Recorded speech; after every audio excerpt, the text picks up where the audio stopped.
Hey guys, sorry about my lunch being there. So this video is going to be in two parts. The first part is going to be my review as like a vegan FODMAP dieter, I guess. I don't like the word dieter, and also I'm not vegan.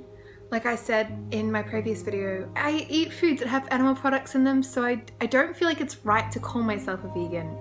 But in saying that, if I say that I'm plant-based, people don't really know what that means sometimes, and I feel like that's just more confusing. So yes, I'm somewhere in the middle with people, and I might just call myself like a blah blah blah blah blah FODMAP eater, which I can't do that either. Moving on. Yeah, so the first part is going to be about my week as a FODMAP eater, and then the second part is going to be mental health. Yay! Yeah, so my week as FODMAP eater was not great. And it's nothing to do with the fact that it's because I didn't have anything to eat because I was a plant-based eater. It's just that I didn't plan properly. So I didn't plan for the event that I went out to on Monday night, which you guys saw in the little intro thing. That was just me trying to film and be like, I'm on a rooftop bar, aren't I amazing? And I didn't plan for the fact that there would be food there, and also that there'd be alcohol, and I always eat when I'm drinking, always. So that was silly. I ended up taking like this dinner out. I thought it'd be really cool if I filmed my food and was really artistic about it, but it just looks really lame. And it just wasn't enough, because when I got there, I saw like pickled garlic, pickled chilies, beetroot dip with bread, and like, oh, and amazing all sorts of stuff. And I ate it all. I was like, whatever there was that looked like it was vegan, I ate it, and oh boy. So Tuesday wasn't great. And there was like too many other times where I just like not planned the meal for that day, or I had not planned any snacks, so I was like, I'm gonna go and buy Macca's. I bought chips and sweet and sour sauce with a friend after work because I was starving because I hadn't planned. I knew that was gonna happen, I just didn't realize that it would have been such a problem for me. And this goes for anyone who's changing like any diet or like habits or anything like that. You've got go-to, foods or habits or ways of living, things that you always do.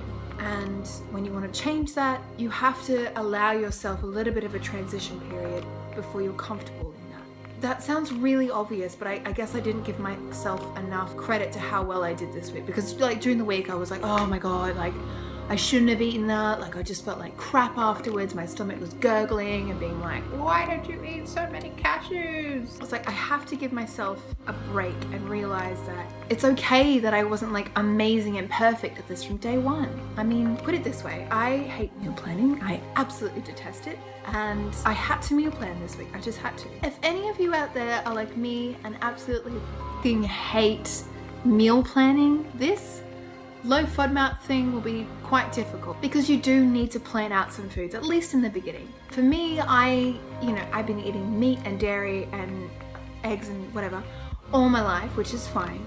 And then when I became a plant-based vegan, I had to change all of my go-to recipes. And then when I started this low FODMAP diet, I had to plan out my foods again, because my plant-based recipes that I went to for weeknight meals that I knew would meet nutritional needs and I knew would fill me up and I knew were nice, I couldn't do. They were really bean and rice and chickpea heavy, and I can't have that stuff on the low FODMAP diet. I really had to plan a lot more effectively, because not only did I not plan to meet my energy needs, so like especially when I'm working and I'm a lot more hungry there, I also didn't plan around nutrition and life events. I guess that's kind of like my tip to you. If you are thinking of starting out on a FODMAP diet, or even a vegan diet, or plant-based, or vegetarian, whatever it is, do a little bit of planning in the beginning until you become familiar with your ingredients and what they can do and what you can do with them. And forgiving yourself when you slip up. I spoke to another vegan when I just started, and I was like, oh,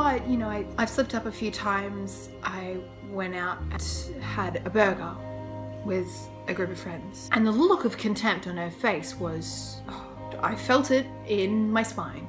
I wouldn't do that now because I've kind of moved past those cravings, and a lot of places sell vegan options anyway.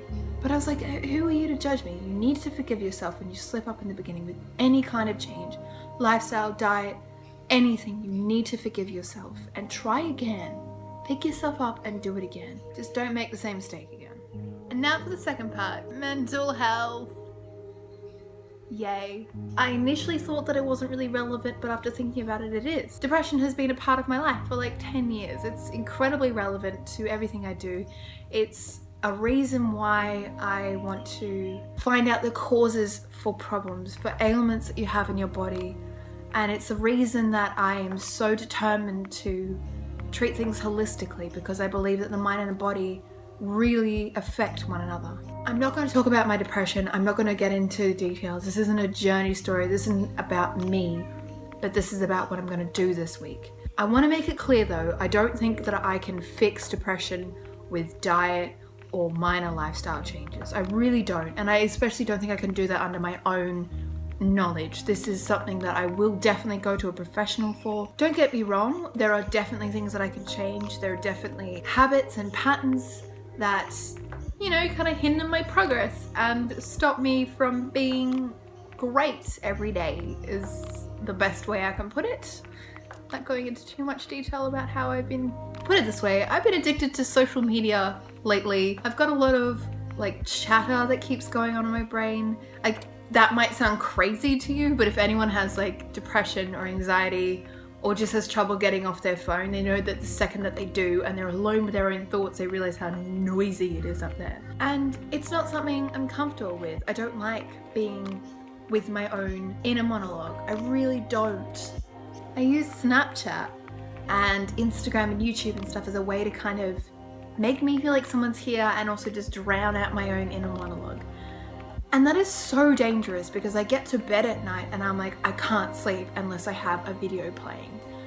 And originally I was always like, oh, that's fine, like everyone does this, everyone needs to have music when they go to sleep, blah, blah, blah, blah. But it got to the point where I would be like so tired, and then I would just be on the computer and I'd be like falling asleep at the computer and still not go to bed because I hadn't found the right video to fall asleep to yet.